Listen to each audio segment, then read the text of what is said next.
आम आदमी पार्टी के सांसद संजय सिंह को आज जमानत मिल गई है। राज्यसभा से सांसद है संजय सिंह। सुप्रीम कोर्ट की 3 जजेस की बेंच ने आज जमानत दे दी है। संजय सिंह शराब नीति से संबंधित घोटाले के केस में 6 महीने से जेल में थे। हालांकि सुप्रीम कोर्ट ने आज कहा कि जमानत की शर्तें ट्रायल कोर्ट तय करेगी और इसके साथ ही सुप्रीम कोर्ट ने यह भी साफ कर दिया कि संजय सिंह राजनीतिक गतिविधियों में हिस्सा ले सकेंगे। सुप्रीम कोर्ट में 3 जजेस संजीव खन्ना, न्यायमूर्ति दीपांकर दत्ता और न्यायमूर्ति पीबी वराले की बेंच ने इस पूरे मामले की सुनवाई की। बेंच ने ईडी से पूछा था कि आखिर संजय सिंह को अभी भी जेल में रखने की जरूरत क्यों है। दरअसल कोर्ट को संजय सिंह के वकील ने जानकारी दी थी कि मनी लॉन्ड्रिंग की पुष्टि नहीं हुई है और मनी ट्रेल का भी पता नहीं चला है और इसके बावजूद संजय सिंह 6 महीने से जेल में है। ऐसे में उन्हें जमानत मिलनी चाहिए। और संजय सिंह की जमानत पर उनके वकील ऋषिकेश कुमार क्या कुछ कह रहे हैं वो आपको सुनना चाहिए। लंच के पहले और लंच के बाद 2 कार्रवाई पूरी हुई। पहले लंच के पहले कोर्ट ने ये कहा कि भाई जैसा आर्गुमेंट चला है उस आधार पे संजय सिंह के खिलाफ कोई सबूत नहीं है। आप इस पे जो है इंस्ट्रक्शंस लेकर आइए और हमें बताइए कि आप क्या करना चाहते हैं, क्योंकि अगर हमने ऑर्डर में लिखा दिया कि इनके खिलाफ कोई केस नहीं बनता है तो आपके लिए ये नुकसानदेह हो सकता है। ईडी ने कहा कि जी हमें कोई ऑब्जेक्शन नहीं है और इनको बेल दे दी जाए, तो संजय सिंह को बेल दे दी गई है। संजय सिंह को माननीय सुप्रीम कोर्ट ने जमानत जो है दे दी है। और आज जब इस पूरे मामले पर जिरह चल रही थी सुप्रीम कोर्ट में, तो सुप्रीम कोर्ट ने ईडी से जो सवाल पूछे वो ग्राफिक्स के जरिए जल्दी हम आपको बता देते हैं। संजय सिंह को जेल में क्यों रखना चाहिए, ये सुप्रीम कोर्ट के 3 जजेस की बेंच ने ईडी से पूछा। साफ दिख रहा है कि कोई भी पैसा आप अभी तक रिकवर नहीं कर पाए हैं, फिर संजय सिंह को जेल में रखने की क्या वजह है। ईडी ने संजय सिंह को 6 महीने तक जेल में रखा है। हमें बताइए आगे क्यों आपको कस्टडी चाहिए। हालांकि जानकारी यह है कि आज ईडी ने बेल का विरोध नहीं किया संजय सिंह की, और ये वो तमाम सवाल जो सुप्रीम कोर्ट ने आज कड़े लहजे में ईडी के वकीलों से पूछे। और सुप्रीम कोर्ट ने आज संजय सिंह को फाइनली बेल दे दी। आम आदमी पार्टी ईडी के पास सवालों के जवाब नहीं थे। दिनेश अरोड़ा के 10 बयानों में नाम नहीं, यह आम आदमी पार्टी का बयान है। दोबारा गिरफ्तार कर 11वां बयान लिया गया। पैसे कहाँ हैं नहीं पता, ना रिकवरी हुई। दबाव डालकर 11वां बयान दिया गया। दिनेश अरोड़ा ने अपने 10 बयानों में संजय सिंह का नाम नहीं लिया था, लेकिन उसको फिर गिरफ्तार किया गया और 11वें बयान में संजय सिंह का नाम लिखा गया और उसके बाद ये गिरफ्तारी हुई। तो आज फाइनली संजय सिंह को सुप्रीम कोर्ट से बड़ी राहत मिली है। शराब आबकारी नीति को लेकर जो जेल वो गए थे उनको आज वहां से बेल मिल गई है। और अगर कोर्ट इसमें जमानत दे रहा है तो इसका मतलब ये है कि कोर्ट को ये लगता है कि संजय सिंह जी बेगुनाह हैं। और ये कोई छोटा मोटा कोर्ट नहीं है, देश की सबसे बड़ी अदालत है जो संजय सिंह जी को आज बेल दे रही है। मुझे लगता है कि आज पूरे देश की लोकतंत्र के लिए बहुत बड़ा दिन है, बहुत खुशी का दिन है, बहुत उम्मीद का दिन है कि शायद कुछ लोग अब जेल से बाहर निकल के इस देश के लोकतंत्र को बचा लें। सुप्रीम कोर्ट ने सवाल पूछा जिसका ईडी के पास कोई जवाब नहीं था कि मनी ट्रेल कहां है। आज इस इन्वेस्टिगेशन को होते हुए 2 साल हो गए। ईडी ने, सीबीआई ने 500 से ज्यादा अफसर लगाए इस केस की इन्वेस्टिगेशन में, लेकिन 2 साल में भी आम आदमी पार्टी के किसी नेता के पास 1 रुपया भी प्रोसीड्स ऑफ क्राइम का नहीं मिला। और संजय सिंह की जमानत पर समाजवादी पार्टी के नेता अखिलेश यादव क्या कुछ कह रहे हैं। वो कह रहे हैं कि धीरे धीरे कोर्ट सबको रिहा करेगा। अखिलेश यादव ने कहा कि सत्य की जीत होगी। कि सुप्रीम कोर्ट और इस देश का न्यायालय धीमे धीमे सभी को जेल से बाहर कर देगा और जीत आखिरी में सत्य की होगी। और इसी बड़ी खबर पर जी न्यूज के दो संवाददाता मेरे साथ लाइव जुड़ रहे हैं। जैसा कि मैंने आपसे पहले ही कहा था कि हर बड़ी खबर पर हमारे साथ जी न्यूज के संवाददाता जुड़ेंगे और अभी तक का अपडेट हमें बताएंगे। अरविंद सिंह और बलराम पांडे मेरे साथ लाइव जुड़े हुए हैं। अरविंद, पहले आपका मैं रुख करूंगी। आज संजय सिंह की बेल हो गई, ईडी ने विरोध नहीं किया, अपनी अपनी दलीलें दी गई, लेकिन मेरा सवाल इससे इतर कुछ और है।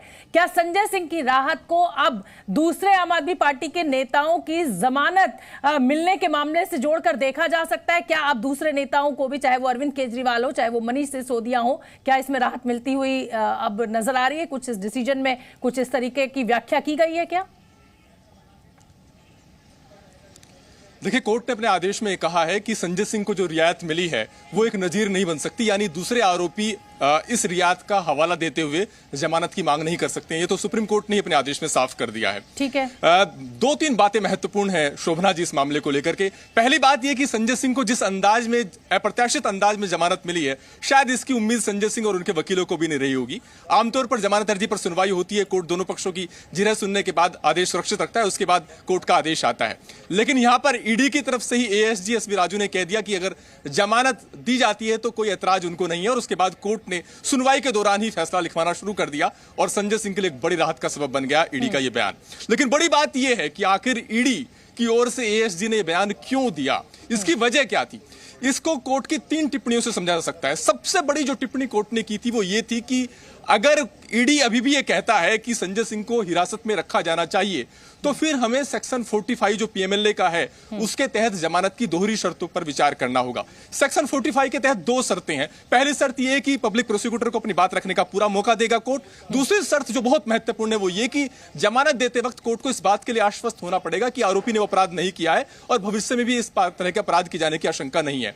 यानी कोर्ट का यह कहना था कि अगर हम फिर संजय सिंह की जमानत अर्जी पर मेरिट पर विचार करते हैं और संजय सिंह को जमानत देने का फैसला लेते हैं, तो हमें यह भी साबित करना होगा प्रथम दृष्टया कि संजय सिंह के खिलाफ केस बनता है नहीं। और अगर संजय सिंह को जमानत मिलती है तो जाहिर तौर पर कोर्ट को इस बात के लिए कन्विंस होना होगा कि प्रिमा फेसी संजय सिंह के खिलाफ केस बनता नहीं है। और अगर कोर्ट ये टिप्पणी देता है तो इसका सीधा असर निचली अदालत में चल रहे मुकदमे पर पड़ेगा। यहां पर ईडी ने दूसरा विकल्प चुना। ईडी ने कहा कि जमानत अर्जी का विरोध नहीं कर रहे। मतलब इसीलिए भले ही आज कोर्ट ने ये जरूर कह दिया कि साहब ये आदेश दूसरे केसेस में नजीर नहीं बनेगा, लेकिन पीएमएलए की ये जो 2 शर्तें आपने अभी जो हमारे दर्शकों को बताई, ये शर्तें तो उस केसेस में भी, उन केस में भी लागू होंगी, क्योंकि ये तो बात सही है कि मनी ट्रेल साबित हो नहीं पा रही है, दूसरा पैसा बरामद हुआ नहीं है किसी भी नेता के घर से। इसलिए छोटा सा जवाब मुझे दीजिएगा, फिर मैं बलराम का रुख करूंगी। बिल्कुल। और निचली अदालत से लेकर सुप्रीम कोर्ट तक जो मनीष सिसोदिया को जमानत नहीं मिली है वो ट्विंस कंडीशन ही रही है।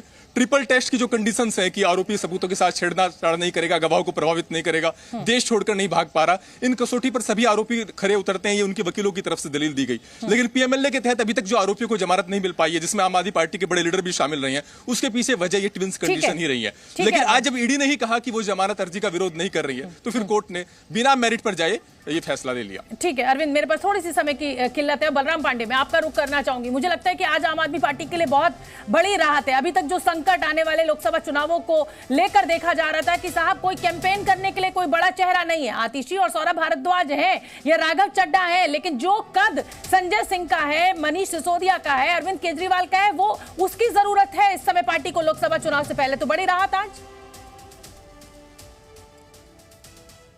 बिल्कुल, देखिए आम आदमी पार्टी के लिए बड़ी राहत है, क्योंकि जिस तरीके से भारतीय जनता पार्टी बार बार ये सवाल खड़े कर रही थी कि अगर कथित शराब घोटाला नहीं हुआ है, मनी ट्रेल नहीं हुआ है, तो उनके जो नेता गिरफ्तार हुए हैं उन्हें जमानत क्यों नहीं मिल रही।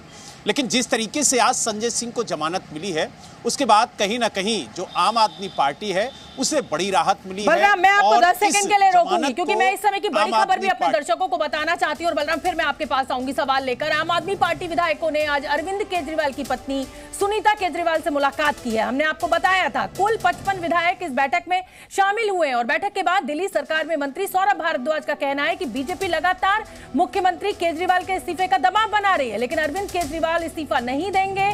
अरविंद सीएम थे, रहेंगे।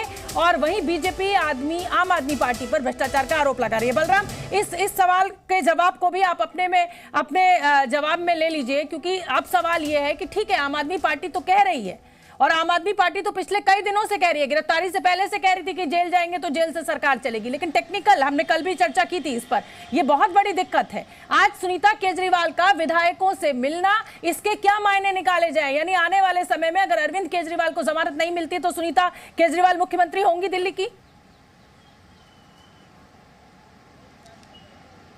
देखिए, आपको बता दें कि व्यवहारिक संकट जेल से सरकार चलाने में आएगा और हर बात के लिए आपको कोर्ट की इजाज़त लेनी होगी। अगर किसी फाइल पे साइन करना है तो आपको कोर्ट की इजाज़त लेनी होगी, कैबिनेट में आपको शामिल होना है तो आपको कोर्ट की इजाज़त लेनी होगी।